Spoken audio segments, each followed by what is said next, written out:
অবশেষে প্রতীক্ষার অবসান।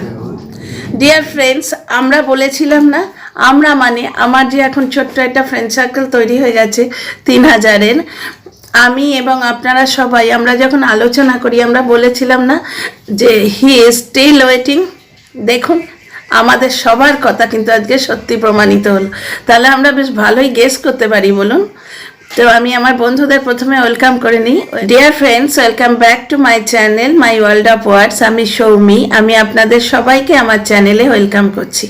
ডিয়ার ফ্রেন্ডস, আমরা এই কথাটাই তো বলা বলি করতাম কি হি ইজ স্টিল ওয়েটিং,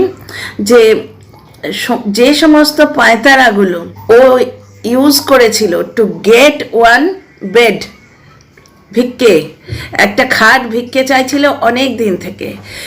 এবারে কিন্তু দে দে বাবা, দে দে বাবা, বাচ্চা কি নাম পে দে দে বাবা মুখে বলেনি। ওকে হতে পারে দিদি কা মা হোয়াটসঅ্যাপ গ্রুপে বলেছিলাম, যে কথাটা আমরা সবাই জানতাম, সেই কথাটা আজ ব্লগেও দেখতে পেলাম।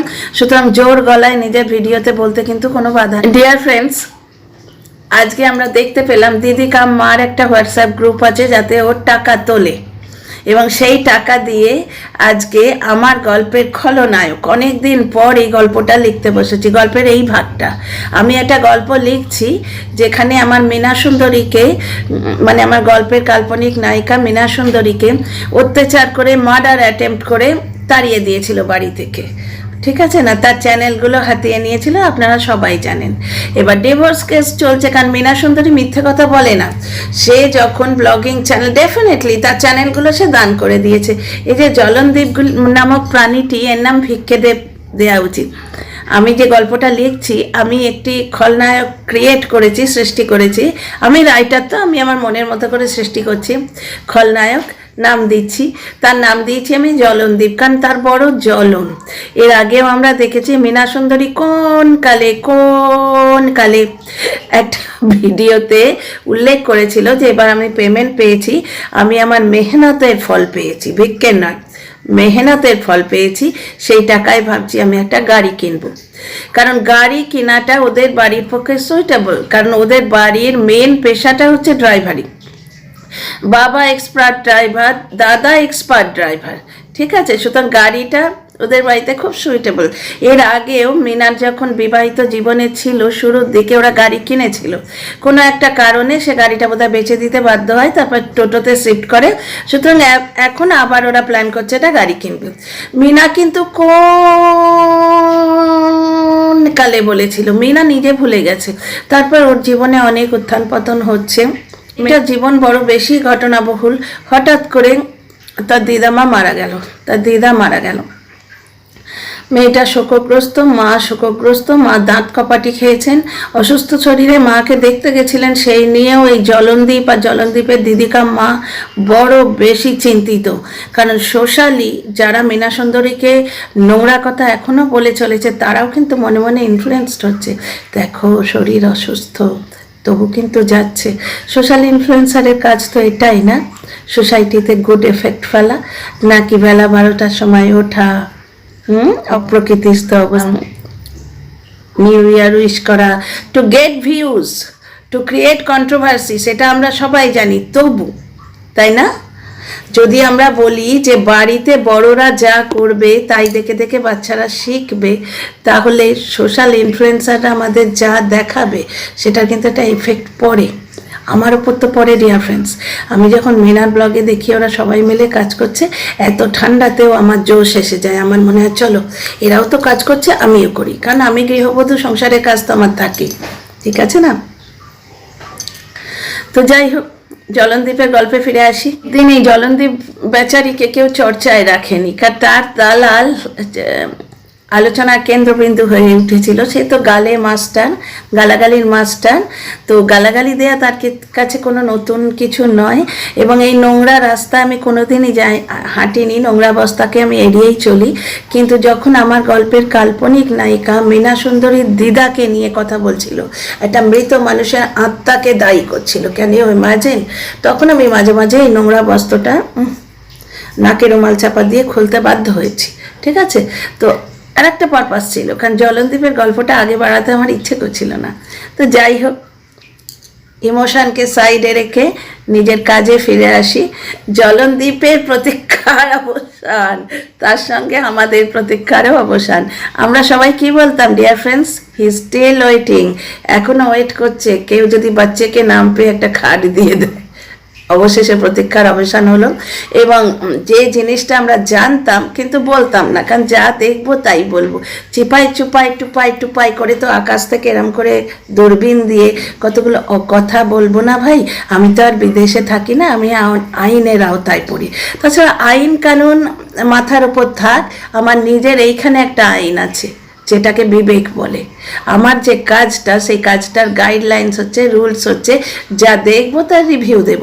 কিছু জিনিস যদি জেনেও থাকি সেটা কিন্তু বলবো না যতক্ষণ না দেখানো হচ্ছে। তো আজকে দেখানো হয়েছে তো বলে দিই। সেটা হচ্ছে এই যে দিদিকাম্মা নামক প্রাণীটি, মনুষ্যের তর প্রাণীটি, একে যে কার সঙ্গে তুলনা করব সেটা আমি জানি না, কারণ যে প্রাণীর সঙ্গে আমি তুলনা করব সেই প্রাণীরা দল বেঁধে আমার নামে সুপ্রিম কোর্টে কেস করবে, তাদের অপমান করা হয়। তো আমি একে শুধু প্রাণী বলছি, কোনো প্রাণীর সঙ্গে তুলনা করছি না। তো এই যে প্রাণীটি, এর একটি হোয়াটসঅ্যাপ গ্রুপ আছে যেখানে এ পয়সা কামায়, ভিক্ষে চায় আর কি, নানা রকম করে ভিক্ষে চায়।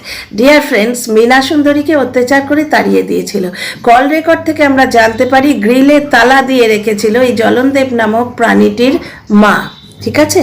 সেই কথাটি ওদের প্রতিবেশী, এদের কাকা এবং মীনা সুন্দরীর পিসির হাজব্যান্ড, মানে পিসে মশাই, সে বলেছিল যে গ্রিলে তালা দেয়া ছিল, তারা স্বচক্ষে দেখেছে। আমরা এই ভাষাটা এই ছিল, আমরা গিয়ে দেখি জলনদীপের মার নাম পিলা নাকি গ্রিলে তালা দিয়ে রেখেছে, সুতরাং বয়ফ্রেন্ডের সঙ্গে পালিয়ে গেছে ফুরুত করে। এই সমস্ত অবাস্তব থিওরি যারা ওড়াচ্ছে তাদের ওড়াতে দাও। সে তো কিছু লোক কি বলে জানেন তো, চাঁদেও দাগ আছে, সুতরাং সেসব বলে তো লাভ নেই। আর কি জানেন তো, যত বেশি সাকসেসফুল তত বেশি তার নিন্দুক। তার মানে আমার মীনা সুন্দরী বেশ ভালো হিট হয়েছে, আমার গল্পের নায়িকা বেশ ভালো হিট হচ্ছে, কাল্পনিক নায়িকা। তো মীনা সুন্দরীকে ভাঙিয়ে তো এই দালাল এতদিন খেয়ে চলেছে। তো আজকে নিজে মুখে স্বীকার করলো ওর একটা হোয়াটসঅ্যাপ গ্রুপ আছে, সেই গ্রুপ থেকে ও পয়সা কামায় আর কি, মানে ওই গ্রুপে নানা কল করে দলবাজি করে, নানা রকম প্ল্যান করে। এই গ্রুপে ও ভিক্ষে চেয়ে পয়সা জোগাড় করে, সেই পয়সা দিয়ে খাট কিনে জলনদীপকে দিয়ে গেল। মানে এটাও একটা ভিক্ষের দানের জিনিস, খাটটা। ওই জন্যেই জলনদীপ ওয়েট করছিল, এবং দর্শকদের উথলাইয়া উঠছে, প্রেম সাগরে হাবুডুবু খাচ্ছে জলনদীপ, মানুষের প্রেম দর্শকদের এইখান থেকে উথলাইয়া উঠছে যে কোনো এক বাংলাদেশের দিদি দিয়েছে, মানে টাকাটা দিয়েছে, গিমা সেই খাটটা কিনে দিয়েছে, এবং এটা বলে দিয়েছে, বাবা এই মা কাম দিদির মতো সত্যবাদী পৃথিবীতে দুটো আছে গো। নামে যে বলা হয় যে এ ভিক্ষে চেয়ে টাকা নেয়, মীনাকে নিন্দে করে পয়সা রোজগার করে, সেগুলো তো একদম খাঁটি সত্যি কথা। কিন্তু আজকে বললো গো, জানতে পারলাম ভাই, যা দেখবো তাই বলবো। আজকে কি বললো, হোয়াটসঅ্যাপ গ্রুপ থেকে আমি টাকা তুলি, আমার হোয়াটসঅ্যাপে প্রচুর টাকা আসে, ভিক্ষের টাকা। বাচ্চাকে নাম পে দে বাবা, বাচ্চাকে নাম পে দে বাবা। আমি আগেই বলেছি না, সেই রাস্তায় গামছা পেতে বাচ্চা দেখিয়ে ভিক্ষে করে, ঠিক সেইরকম লাগে আমার এই দিদি ভাই মা বেটা যাই বলো, এই জুড়িটাকে, ভাইটাকে বেশি লাগে। তো যাই হোক, ঠিক তাই তো ভিক্ষের আজকে রেজাল্ট বেরোলো। ওই হোয়াটসঅ্যাপ গ্রুপ থেকে কারোর কাছ থেকে অনেক দিন থেকে টাকা চাইছিল, সে আজকে টাকাটা পাঠিয়েছে। সেই টাকায় খাট কিনে গিমা গামলা দিয়ে গেল একটা খাট, এবং সেই সময় সত্যি কথা বললো গো, যে বাঁচা কোঁচা যে টাকাগুলো সেগুলো আমার কাজে লাগে। সত্যি কথা বললো, গয়না ছাড়িয়ে এনেছে, আরও কি বাঁধা আছে সেগুলো ছাড়াবে যে ওই টাকায়। সত্যি কথা বললো, মাচা কুচা টাকাটা ওর কাজে লাগে। তাহলে বুঝলে, সেদিন বড়াই করছিল না খুব, স্বাস্থ্যসাথী কার্ডে আমি দেখাইনি, hospital number 1 hospital, number 1 nursing home, সেই নার্সিংহোমে আমি দেখিয়েছি। আর সেই নার্সিংহোমের বাইরে বসে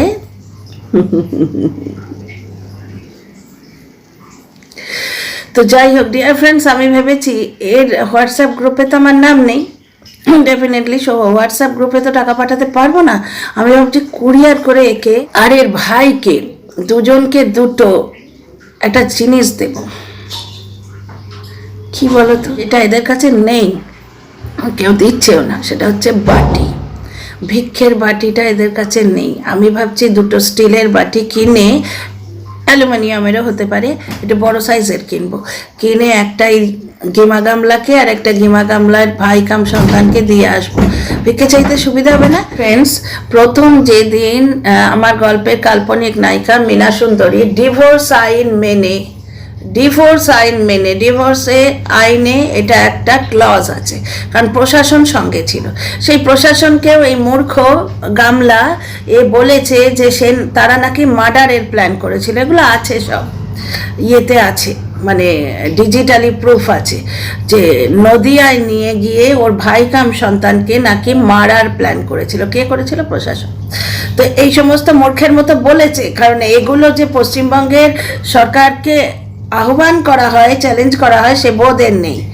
আমি যদি থাকতাম বাড়িতে একটা চেয়ার কিনেছে ভিক্ষের টাকায়, সেই চেয়ারের সামনে বসে অনর্গল গালি দিয়ে যায়, যত তুজ্জুরি ওই চেয়ারের সামনে। আমি যদি থাকতাম, তা ছিলিস না কেন ভাই?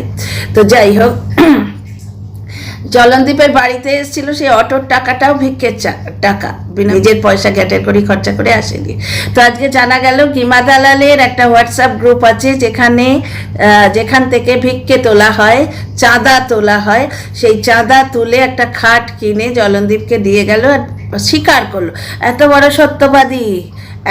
বড় সত্যবাদী, সবাই মনে রাখবে যে বাঁচা কোচা টাকাটা ওর নিজের কাজে লাগে, সেই টাকায় চেয়ার কিনেছে, তো যাই হোক, যেটা বলছি ডিয়ার ফ্রেন্ডস, এই প্ল্যানটা প্রথম দিন থেকেই চলছিল। ডিভোর্স আইন মেনে যেদিন আমার গল্পের কাল্পনিক নায়িকা মীনা সুন্দরী তার খাটটি নিয়ে গেছিল, সেদিন অলরেডি দিদির দেয়া খাট একটা ওই বাড়িতে ছিল, প্লাস বাবা যে পোড়ো বাড়িতে প্রদীপ জ্বালানোর জন্য সারাদিন পড়ে থাকেন না, নিজের হাতে রেঁধে খান, সপাকে রেঁধে খান, বাবা একটা চৌকিতে সেই চৌকিটাও অ্যারেঞ্জ করে রাখা যেত, কারণ ও ব্যাপারটা ঘটবে 10 দিন আগে নোটিশ দেওয়া হয়েছিল।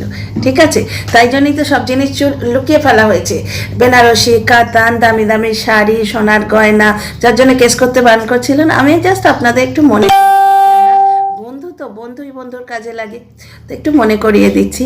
তো এই জিনিসগুলো যার জন্য লুকিয়ে ফেলতে সুবিধে হয়েছে। 10 থেকে 15 দিন আগে নোটিশটা এসে গেছিল। এখানেও এই ভাইকাম সন্তানটি এটি কাঁচা মিথ্যে কথা ওয়াইটি প্ল্যাটফর্মে দাঁড়িয়ে বলেছিল যে হঠাৎ করে এসে গেছে আমাকে খবর না দিয়ে। প্রশাসন কোনো কাজ খবর না দিয়ে করে না। দ্বিতীয় কথা, আমি ওর বাবাকে ঢুকতে দিয়েছি, ওদের 14 পুরুষের ভাগ্য, প্রশাসন সঙ্গে ছিল। ঢুকতে না দিলে না, তুমি যে অন্য কোথাও ঢুকে যেতে বাবা, যে 498-এর যেখানে 1 ঘন্টা কাটিয়ে এসছো, তুমি ওইখানে ঢুকে যেতে। কারণ কারা ঢুকবে না, কি কি জিনিস নেওয়া হবে, everything is permitted by the government. ঠিক আছে, প্রশাসনের কাজে কোনো লুফলস থাকে না, লিস্ট মিলিয়ে জিনিস নেওয়া হয়, লিস্ট মিলিয়ে মানুষ সেখানে যায়। জলনদীপের লিস্টে তার বাবার নাম নেই, সেটা স্ট্রাইক অফ হয়ে গেছে, তার জায়গায় মা কাম দিদি ঢুকে পড়েছে, সেটা আলাদা জিনিস। কিন্তু প্রশাসনের লিস্টে মীনা এবং মীনার বাবা মার নাম নিশ্চয়ই আছে, না হলে ওরা যেত না, সঙ্গে পুলিশ ছিল। ঠিক আছে, এবার যাই হোক, কথায় ফিরে আসি। তো সেই জিনিসগুলো লিস্ট মিলিয়ে জিনিস কিন্তু ওরা পায়নি, সুতরাং কেস করলে এদের পাল্লাটা বেশি ভারী হবে। এই জন্য বোকা দর্শকদের বলে তো লাভ নেই। এরা আবার একজন কমেন্টে লিখেছে, আমারই কমেন্ট বক্সে লিখেছে যে ওই জন্যে 4টে কেস খেয়েছে। সে কেসের ফল কি হয়েছে?